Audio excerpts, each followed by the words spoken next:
Hello and welcome back to another video for Final Fantasy XIV with me, Meoni. Today we're looking at another sack reward.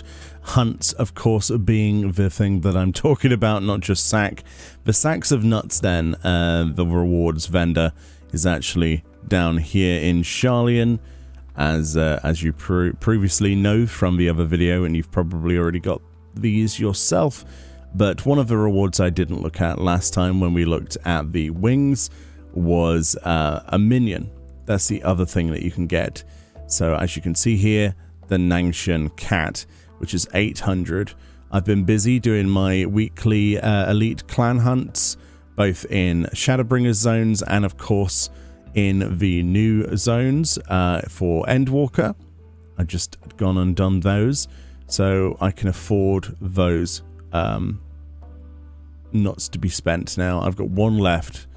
Perfect. If you're wondering about this, you can come over here once you've unlocked hunts in Endwalker. Down here it's X11.8, Y13.2 to the hunt area at a peristyle in the southern part of Old Sharlayan, and you can get your weekly elite guildship mark here. I cleared this one today, but you get 100 sacks of nuts per one. You can also do the lesser ones as well, the dailies. Those give 15 sacks of nuts and vice versa. So they're already pretty good to do. I usually just end up gravitating towards doing the weeklies. But yeah, that's pretty much what you need to do to get those. That and A ranks as well, and your S ranks. A lot of people have been doing those. I think there's no better place than here to look at our minion.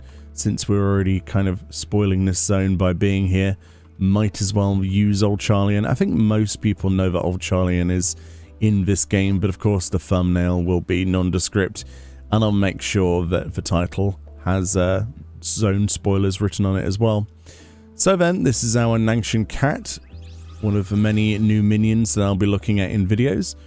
Where does this fit? Number 7, page 7. Here we go.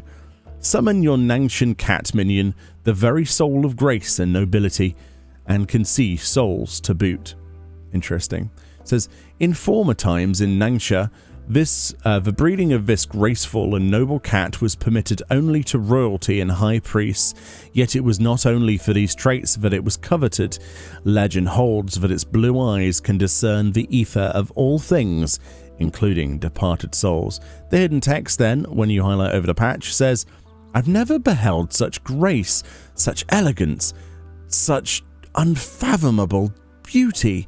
A quote there of a stricken traveller.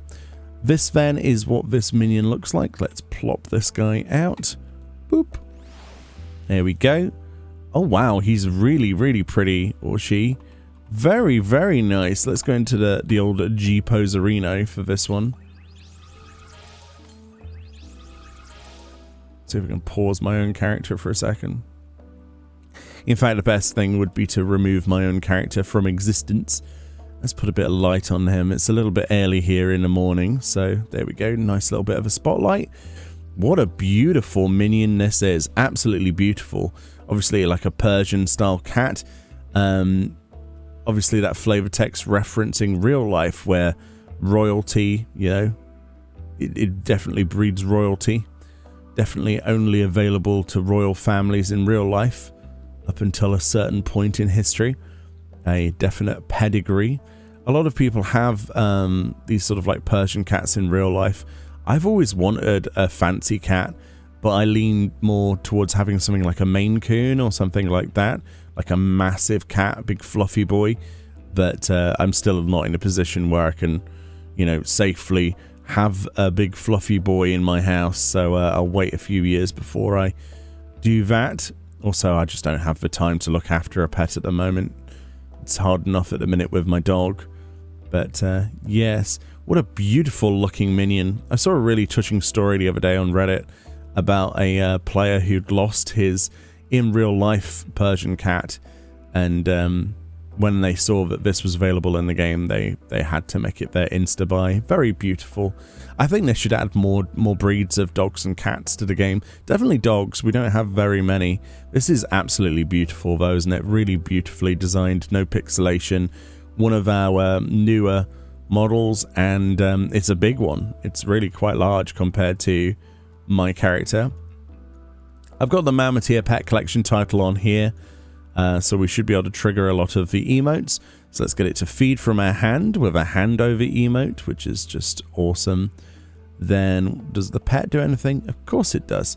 So the pet emote triggers the idle animation then, which is to cause this cat to lick its paw, which is absolutely awesome. How beautiful is that? Really nice interaction there, nice idle animation. I'm not sure what I expected apart from that, but yes, there's some really cool monsters and animals added in Endwalker that you see on the sidelines when you go through the various plethora of new beautifully constructed zones. It's nice to see the flora and fauna so well designed as well, and it's nice to see some of them being made into actual minions. Really cool. I'm a massive fan of this one. Yeah, it looks really nice when it runs around as well. Oh, so cute. I do think it's very accurate to the sort of cat we would have in real life, actually. It's not far off, is it? In terms of an Eorzean variant, I think it's pretty close to the real thing. Anyway, let me know if you've got this one yet. It costs 800 sacks of nuts, which you can obtain through your hunt bills and your A ranks and all that such. I personally have been enjoying the A ranks and dying to them in some of the zones, especially the later zones. But hopefully, you know, as more people get to level 90, we should have an easier time. Anyway, much love. Let me know if you've got this one yet. If you have any special connection to this type of cat, like I mentioned with that wonderful story that I read on Reddit. And I'll see you all next time. Much love. Enjoy the rest of Endwalker, and hopefully these videos are fun. Bye-bye.